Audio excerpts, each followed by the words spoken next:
I grew up in a household where talking about buying real estate, it wasn't something that happened in my household. Okay, we didn't have the money. It wasn't in our future to pick up another investment property.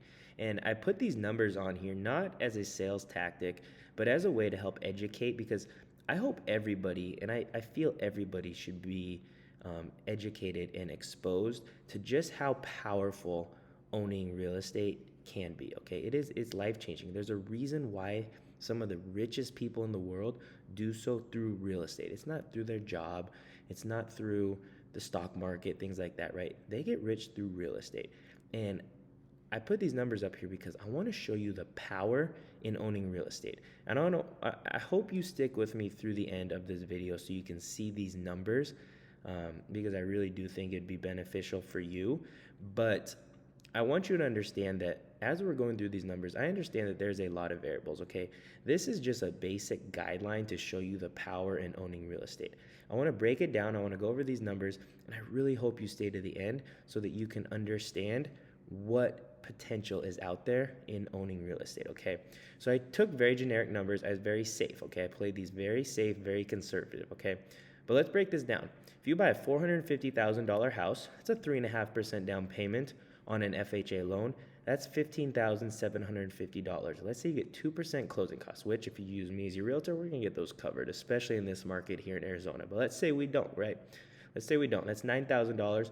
That means total out-of-pocket cost to buy that home at $450,000 is $24,750, not including a $300 home inspection and a $500 appraisal, okay? But basically, so lesson number one, if you are in the market and trying to save up for a house, this should be about your target number, $25,000, okay, on a $450,000 house. Now, let's say we repeat that. We live in the house for a year, and we put renters in it, and we move on to another house, right? We buy another $450,000 house. Now, again, you might move up, you might move down. I don't know. That's completely up to you.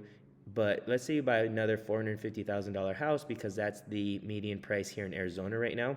You got to put 5% down on this one. That's 22 grand. So you get 2% in closing costs again. That's $9,000, 31,500 out of pocket.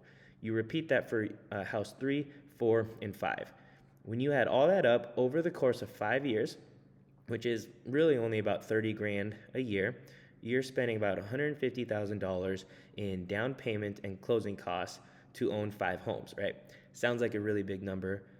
Keep in mind it is broken up over 5 years, but I do understand that that's a huge number, and I get that, right? But let's look at it this way. If you can save up $25,000 to $30,000 a year, or maybe you do it every 2 years, right? This doesn't have to be done 1 year after another. Break it down. Do it every 2, do it every 3 years, right? But let's say you break that down and you buy those 5 homes, $150,000, okay?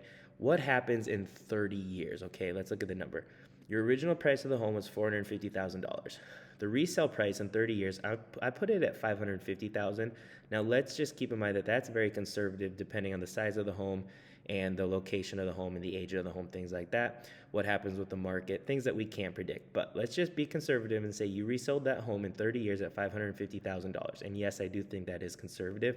Sounds pretty crazy, but I do believe that, right?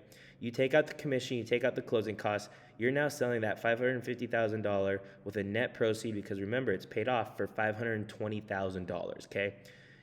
You've owned all these homes, they're 30-year loans. You now have $2.5 million from the $150,000 that you spent.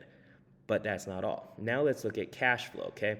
Let's say hypothetically you cash flowed $100 a month for 29 years, right? For the 29 years after you moved out of the home. Okay, that's $34,800. $100 a month I think is conservative, depending on, by the time you refinance, the loan balance gets a little bit lower, but we're being conservative at $100 a month. Basically, that is $34,000 in 29 years. You're going to have repairs. It's inevitable, right? Roof, AC, especially when you own a home for 30 years. Let's say $30,000 in repair, just as a general number. Basically, after you take your cash flow minus your repairs, that gives you about $24,000 more that you made to keep in your pocket. So not only did you get the 2.5 million, you made the 24,000 for a total of $2.6 million off $150,000 investment for 5 homes. Now, again, those are very conservative numbers, but let's say you started by the age of 30. You're now selling that home for the all these homes. You held on to them 30 years. This is why I don't say get rid of real estate. You hold on to them for the 30 years. 2.6, $150,000 and 2.6. At that point, you're 60 years old and you have $2.6 million. Do what you want with it. Maybe you go buy other properties in cash, get some cash flow going. I mean, whatever the case may be, but you have $2.6 million off $150,000, okay? There is a lot of power in owning real estate. And if you can own more of it, these numbers are absolutely insane.